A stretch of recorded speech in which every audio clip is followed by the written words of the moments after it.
Bonjour peuple congolais. Ça n'est pas un héros Gozali Kolananga, nous Christian Bola bien maman, peuple souverain, combattant résistant révolutionnaire, PNI. PNI est les politiciens non institutionnels. Bande konangai dongo toye awa pona koloba makambo ya mboka, mboka na biso ezingami na bapaya boye biango, mboka na biso ezali mboka ya lokumu, mboka na biso donc ezali mboka oyo batu ba viser yango ebele. Pardon, yango wana bande konangai toye awa pona koloba makambo etali mboka na biso, mboka wana kaka tozana ngose moko donc ezali mboka ya bakoko na biso. Bande konangai, c'est très important makambo tozali koloba puisque situation ezali catastrophique, situation ezali donc ezali compliqué, batu bazali ko compliqué on ezali ba étranger. Ba étranger bazali ko compliqué yango parce que balingi donc balingi ba boto la bino mboka na bino. Baza na complicité na bamindele, bamindele bazali kopesa bango ba poison pona ba si sabino ba bantu, ba utu, ba tuti batikala. Bozala très donc bozala mayele yango to yeko sabino lelo donc makambu o ezali koleka na kati ya mboka na biso moto lokola Vital Kamerhe ba condamné ye mais azali toujours directeur ya cabinet.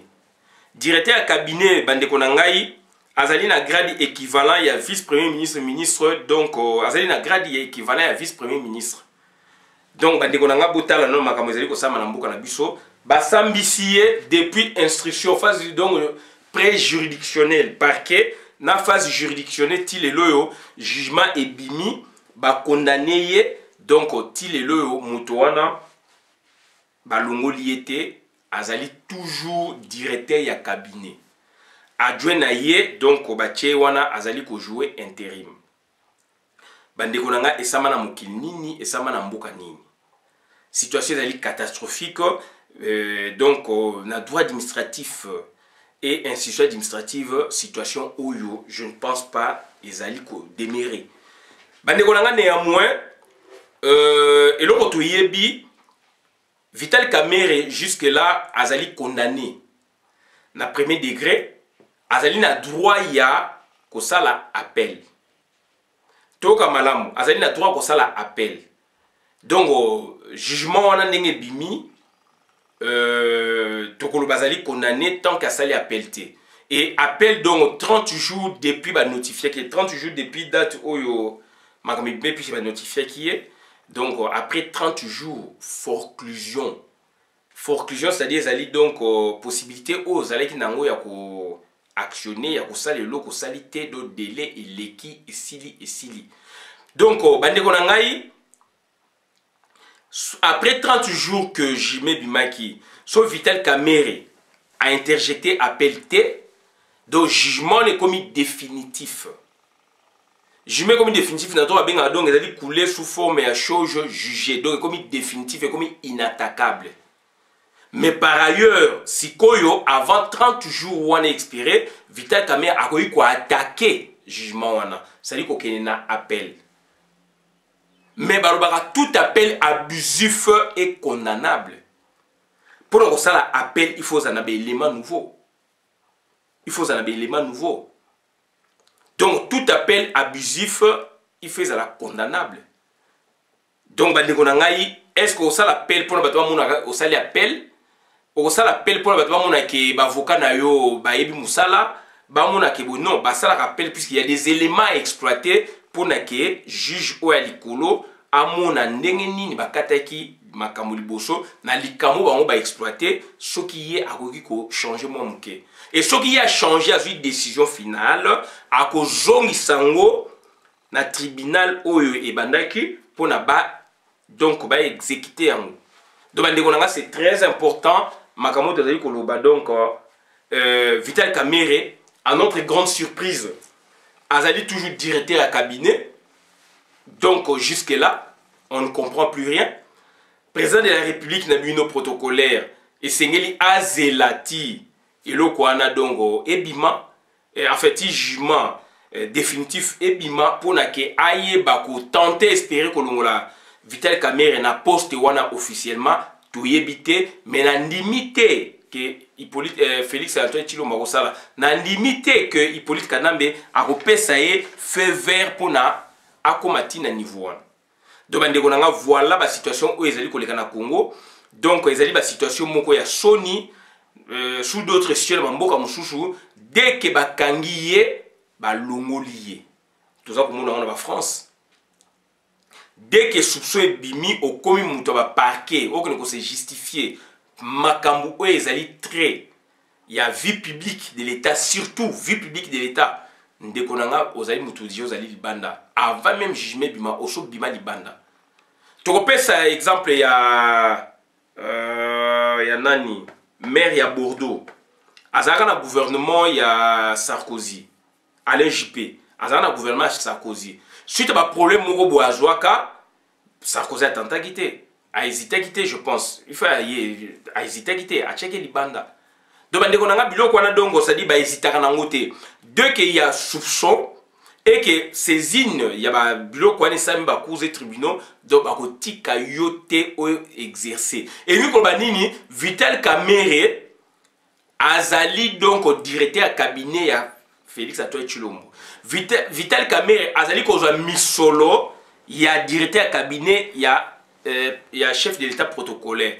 Mosolo na ye ou bien misolo na ye ezali ko bima donc misolo na ye ezali ko bima et puis azali ko zwa yango donc bandeko na ngai ezali pasi mingi na mboka o bino bolingi bo benga yango état de droit mboka o bino bolingi bo benga yango justice cette fois là donc bino o bozo croire na Félix Bokolo parce que nani a autorisé situation wana ya wana me bino likolo donc azali condamné jusqu'à ce que Asala appelle ou pas et Togoye Babé jugement est comme donc inattaquable après 30 jours.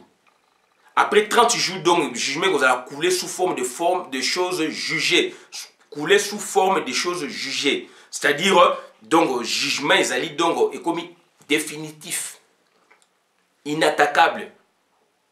De 20 ans à Ewana 20 ans à moins qu'il y ait peut-être grâce présidentielle, je ne sais pas. Puisque les données publiques, parce que quand on a grâce présidentielle, je ne sais pas. Donc, voilà un peu quintessence, voilà un peu Mobunga au Congo et Zali Kosalango expressement parce qu'il y a donc Makambo d'intérêt, parce qu'il y a Makambo ya coalition, il y a Boujoba ya ko freiner Mboka. Et à l'écoute Makambo te ko batamaye les basalités ba remplacer non, ce n'est pas ça il Makambo ba bengi donc Makambo chouchou.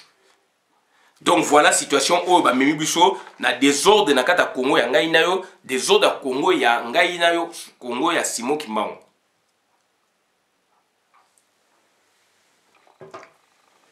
Merci. Na meli moi ji na ngai. Congo ya Simon Kimbangu, Congo ya Mobutu Sese ko Congo ndo Zabanga, Congo ya Patrice Emery Lumumba, Congo ya président Kasavubu, Congo wana lelo yo voilà fonctionnement na yango. Fonctionnement na yango ndeko zali ko sama puisque yo lingi ko réagir te. Fonctionnement na yango zali ko sama bon puisque ngai na lingi ko réagir te mais nga na za ko réagir. Na za ko réveiller, na za ko lamusa yo. Puisque yo la li punga ba bébé. O la li ma vrai dodo ba bébé ngai te. Yango mo to zali ko sala effort. Tu as dit que ça l'effort na dari bossé, tu as dit que ça l'effort na battu belé, tu as dit que ça la mosala. Tu as dit que ça l'effort na écrit na TV. Tu as dit que ça l'effort pour na bon lamuka, pour na bon comprendre éveil patriotique. Puisque écrit na TV a ba thématique moko donc nouvelle, ba thématique politique il y a société, il y a ba commune, il y a ba collectivité. Donc ça dit on y a livre de base même il y a développement mboka. Écrit na TV azali ko sala biloko wana yango tozo senga na bino abonnez-vous massivement bola na biloko o bazali ko sala na écrit na TV il faut ko tala rappeler baninga donc voilà bandeko na ngai makambo o tozali nango o ya ko yesa bino donc Vital Kamerhe directeur à cabinet est-ce que tu bengi ex directeur ou directeur actuellement ya cabinet ya Félix Antoine Tshilombo. Félix Antoine Tshilombo a ko résoudre des problèmes wana te. Mais à ce qu'on crée des problèmes sous. Félix Antoine Tshilombo a yebi bien qu'il y a ça qui dit mais à ça qu'on renonce à dire mais sans qu'il y ait ça batune que à ça qui dit et que à ça qui sans qu'il y ait ça bateau balanda kaye qu'il y a ça qui dit la yiba qui pouvoir à roloba yangote sans que ayebisa batu o ba pese pouvoir que na lingi sous deal wana te akoloba yango te mais comportement ndako changer. Et c'est le quoi moi si ndako bo swani te nini te mais a changer comportement. Asala boya eloko sengeli yimta salaka aboyi ko salango. Akomi ko créer makambo mususu, akomi ko luka ba discussion, akomi ko chercher la petite bête. C'est que Félix Antoine Tshilombo est en train de faire, il cherche la petite bête. Et c'est pas normal. C'est pas normal. Vital Kamerhe a ça kolia mbongo ya l'état pour l'aider clairement, calmement. Mais yozo benga état de droit arabo était, biso tozana France ils ont état de droit. Yozo na Belgique ils ont état de droit. Ozana États-Unis, ozana Angleterre, ozana Canada, wana de état de droit. Ou ils ont état de droit. Et Shadari a outi ko sambu sabino à l'axibino que bango mutu ba instruit dossier il y a 100 jours, bango mutu ba donc ba kangisa ki Kamerhe ezali mutu na binote na lobaka yango déjà le 18 juin oyo.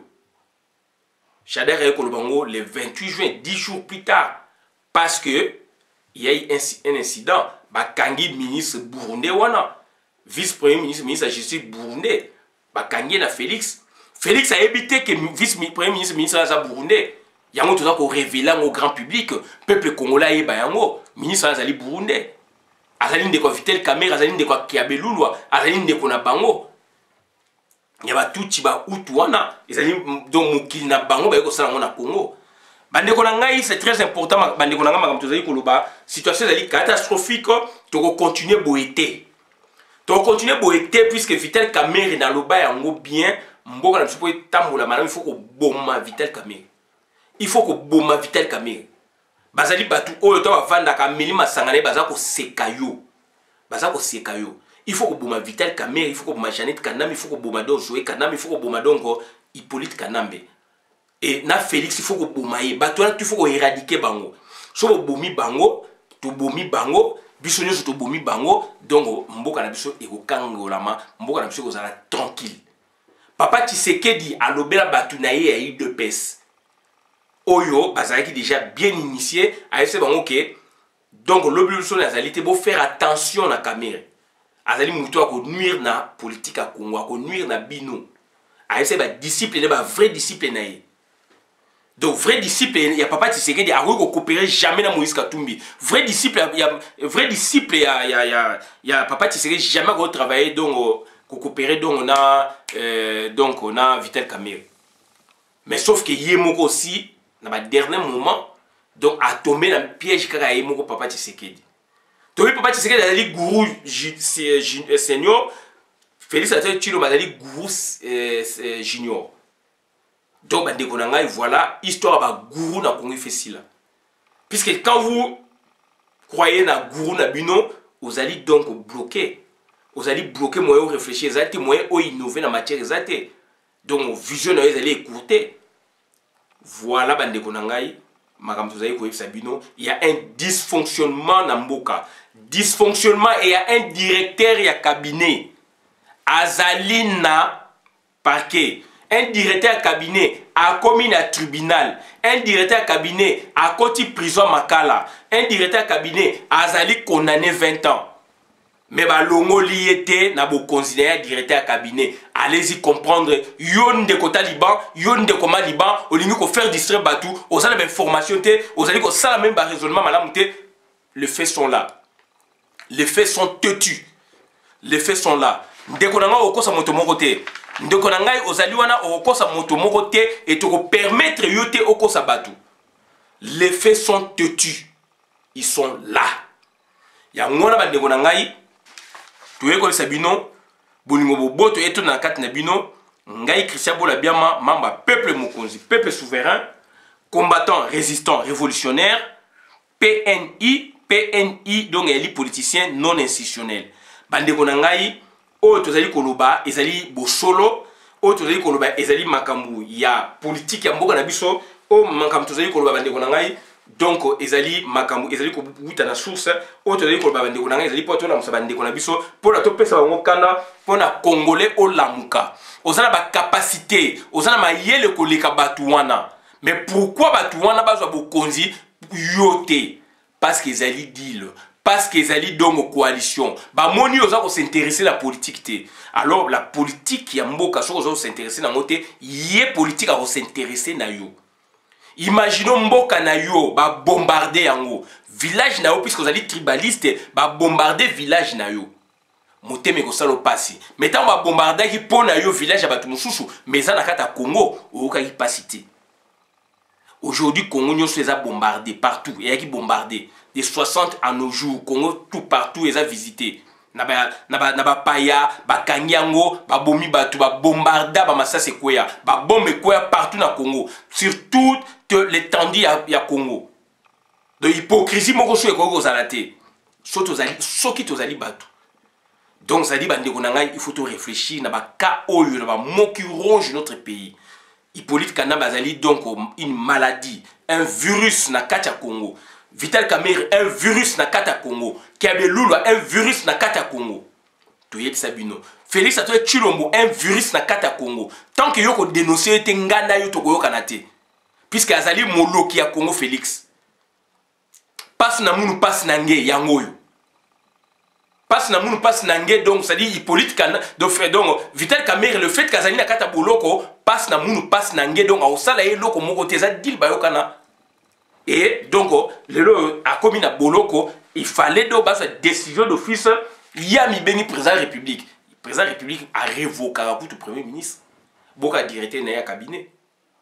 Soit disant na makambu ya coalition, mais coalition a sali mabe. Vous voyez ça va tout pour sali mon coalition aujourd'hui décision. Vous voyez ça on a coucou et puis na poissa aujourd'hui décision. Au laxi que yo zaline chef exécutif mais et pas Félix Atoye Tshilombo quand tout ça comme on a yangoté yango na bandeko na ngai to sengi na bino bo renoncer na ba voix boza nango to sengi na bino bo comprendre que donc Vital Kamerhe c'est un diable parmi nous. Vital Kamerhe donc azali moto aya jamais ko bongsa biso. Bien sûr ba kangi 20 ans de prison, 5 ans ou 10 ans d'inéligibilité donc akoyi koleka ma ponamité etc. Donc bandeko na ngai yango tozali ko senga na bino boyeba ke Vital Kamerhe azali tisikoyo directeur cabinet ya Kabila. Toyebisi bino babaki ba boma ete. Donc à tout moment le fait que baza ko longola ete engi koloba nini soki bango ba Rwandais wana lobi ndenge bazolinga ba zonga na pouvoir na Congo bakoyi ko bimisaka donc Vital Kamerhe à tout moment. Ezali punition batie kuna. Passe na munu passe na ngende za osama na niveau assez. Na niveau likolo ba ndeko na ende ba punir ye abunga kinzela. Denge ko ba ni sima mikolo. So ba bazui ba bokonzi nde bazolinga wana bakoki ko bimisaka Vital Kamerhe. Mais ba kotikaka Edi Kapenda amwazier akufa kuna. Voilà ba ndeko na nga ba situation tozali ko yebisa bino, ezali ba situation très critique, ezali ba situation dangereuse, yango tozali ko yebisa bino bo faire attention. Faut faire attention puisque mboka na biso et baby mboka na biso ezingama na bapaya. Voilà bandeko nanga oyo toyeka sabino ngwana pour na Vital Kamerhe. Donc oyo toyeka sabino ngwana to suki abonne na vidéo malana na compte la communauté. Merci na mboka muso eko ko salama te mais na Congo ezali ko salama. Merci.